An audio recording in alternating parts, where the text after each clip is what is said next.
하나님께서 출애굽 1세대와는 여호와의 산인 호렙산에서 말씀으로 언약을 맺으셨고, 광야 40년을 지나 요단강 앞 모압 평지에 모여 있는 출애굽 2세대와는 호렙산 언약을 기초로 하여 그들이 가나안 땅에서 지켜야 할 것들을 더한 말씀으로 그들과 언약을 맺으셨습니다. 그리고 오늘 우리와는 말씀이신 예수 그리스도로 말미암아 언약을 맺으신 것입니다. 그것은 하나님께서 우리를 자기 백성으로 삼으셨다는 증거요, 하나님께서 친히 우리의 하나님이 되어 주시겠다는 확증이었습니다. 언약 백성이 가장 잘해야 하는 것, 아니 언약 백성에게 요구되는 딱 한 가지는 그들이 언약의 말씀대로 순종하는 것입니다. 그들이 하나님을 위해 다른 것들을 아무리 열심히 하고 큰 성과를 거두었다고 해도 언약의 말씀대로 순종하는 것에 있어서 실패하면 그 모든 것은 헛된 것이고 헛수고한 것이 됩니다. 그것은 로마 가톨릭이 침체된 교회의 위상과 권위를 회복하기 위해 베드로 성당을 비롯한 대성당들을 지은 것과 같습니다. 베드로 성당의 경우 1505년에 시작되어 120년 후인 1625년에 완공되었습니다. 교회 역사가나 일반 역사가들은 대성당이 중세 기독교 문화를 꽃피웠다고 하지만 그것을 추진한 자들 대부분은 마지막 심판의 날에 하나님께 칭찬은커녕 저주와 지옥 심판을 받게 될 것입니다. 그 이유는 첫째, 하나님의 이름을 드높이기 위해 대성당을 지음으로 교회의 위상을 높인다고 했으나 실은 자기들이 높임을 받고 정치적으로나 사회적으로 막강한 권력, 막강한 영향력을 가지기 위한 것이었기 때문입니다. 대성당을 짓기 위해 그들은 예수님과 사도들의 가르침을 왜곡시키고 변질시켰습니다. 둘째, 그들은 자기들의 주장과 가르침, 그리고 그들이 추진하는 일들에 대해 성경을 근거로 이의를 제기하는 자들과 하나님을 경외하는 수많은 자들의 피를 흘렸기 때문입니다. 셋째, 대성당들을 짓는 경비를 충당하기 위해 수단과 방법을 가리지 않고 사람들로부터 돈을 긁어 모았고, 성직을 사고 팔았을 뿐만 아니라 돈으로 구원을 팔았고, 죽은 자들을 위한 헌금도 거둬들였습니다. 죽은 자의 이름으로 드리는 헌금도 요구했다는 것입니다. 그래서 대성당들이 세워지는 기간 동안, 그리고 대성당을 통해 권력을 누리던 시대에 가톨릭은 더욱 부패해졌고 말도 안 되는 교리들이 생겨났습니다. 그들은 하나님을 위하고 하나님 나라를 세우고 확장시킨다는 명분을 내세워 자기들의 왕국을 건설한 것입니다. 그래서 그들의 삶이 거룩하지 않고 부도덕했던 것은 너무도 당연한 결과입니다.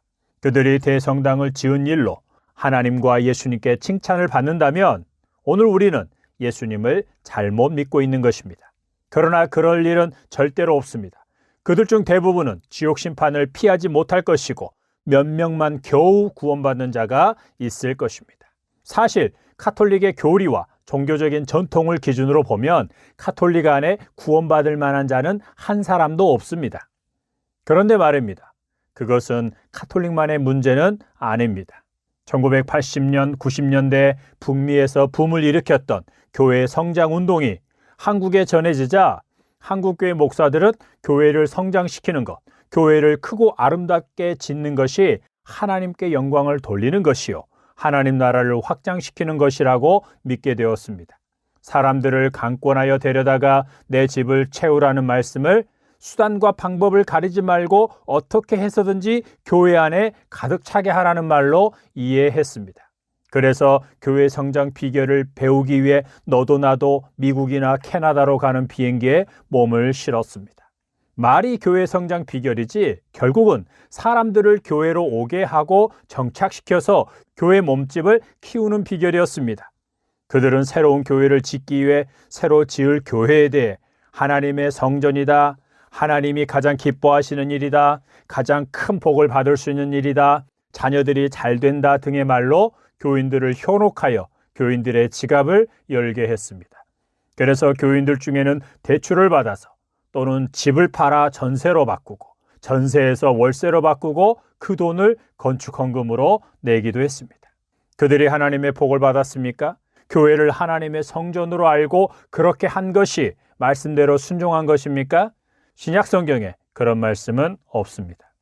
그리고 어찌하든지 크게 지어놓은 교회 안에 사람들을 모이게 하고 정착시키기 위해 교회의 구조, 인테리어, 부대 시설은 물론 예배와 사역, 모임 등 모든 것을 사람 중심으로, 사람들이 이질감을 느끼거나 불쾌해하지 않는 방향으로 바꾸었습니다.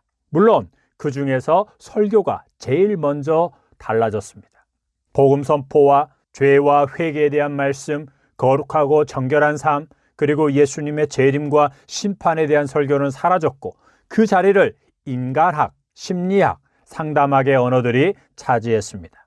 이제 교회는 사람들을 위해 존재하고 지역사회를 위해, 더 나아가 국가에 이바지하기 위해 존재하는 기관이 되어버렸습니다. 교회 성장과 그것은 뗄 수 없는 관계이기 때문입니다. 사회에 한번 찍히면 교회는 끝난 것이라고 생각하는 것입니다.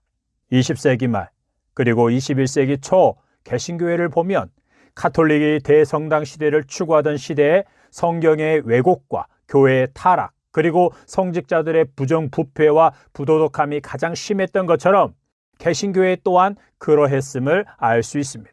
그것은 지금까지도 계속되고 있습니다.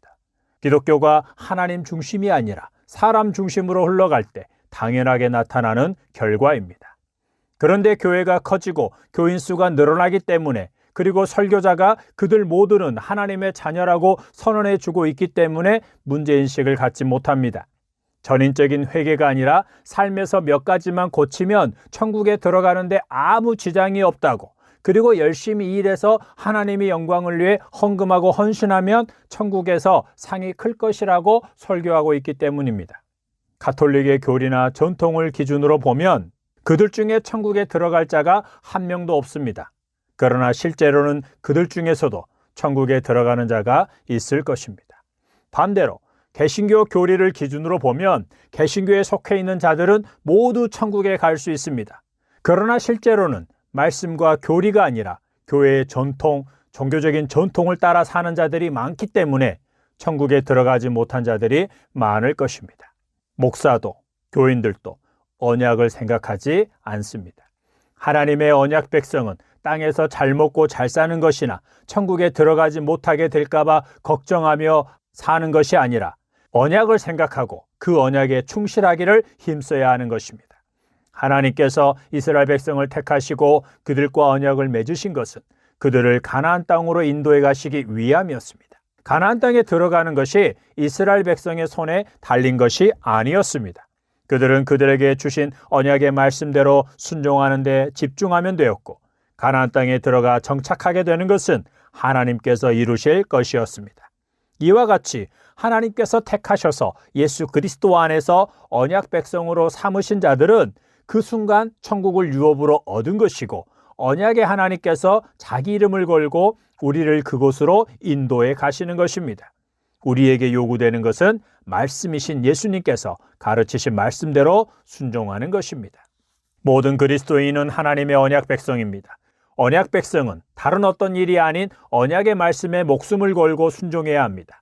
종교적인 활동이나 사역, 은사와 능력을 행하는 것이 말씀대로 순종하며 사는 것은 아닙니다. 선지자처럼 설교하고 귀신을 내쫓고 은사와 능력을 많이 행하지만 산상수훈의 말씀대로 살고 있지 않다면 그는 예수님께 불법을 행하는 자들아 내게서 떠나가라는 책망을 듣게 되는 것입니다. 주여 주여 하는 자가 천국에 들어가는 것이 아니라 하늘에 계신 하나님 아버지의 뜻대로 행하는 자가 들어간다는 말씀은 예수님께서 산상수훈을 통해 천국 백성의 삶에 대해 말씀하신 대로 사는 자라는 것입니다. 여러분은 예수 그리스도를 구주와 주님으로 믿고 여러분의 임금으로 모셨습니까? 그렇다면 여러분은 하나님과 언약을 맺은 언약 백성입니다. 이제부터 여러분이 목숨 걸고 힘써야 하는 것은 종교적인 활동이나 사역을 행하고 종교적인 전통을 지키는 것이 아니라 언약의 말씀대로 사는 것입니다. 그것은 여러분의 삶의 자리에서 주어진 역할을 말씀이신 예수님처럼 행하는 것입니다. 예수님이라면 어떻게 하셨을까에 대한 답을 오늘날 문화나 사람들의 생각과 기대에서가 아니라 예수님의 말씀과 사도들의 가르침에서 찾아 그대로 행하는 것입니다. 하나님 아버지께서 성령으로 충만하게 하사 언약에 충실한 자들이 되게 하시길 예수님의 이름으로 축복합니다. 아멘.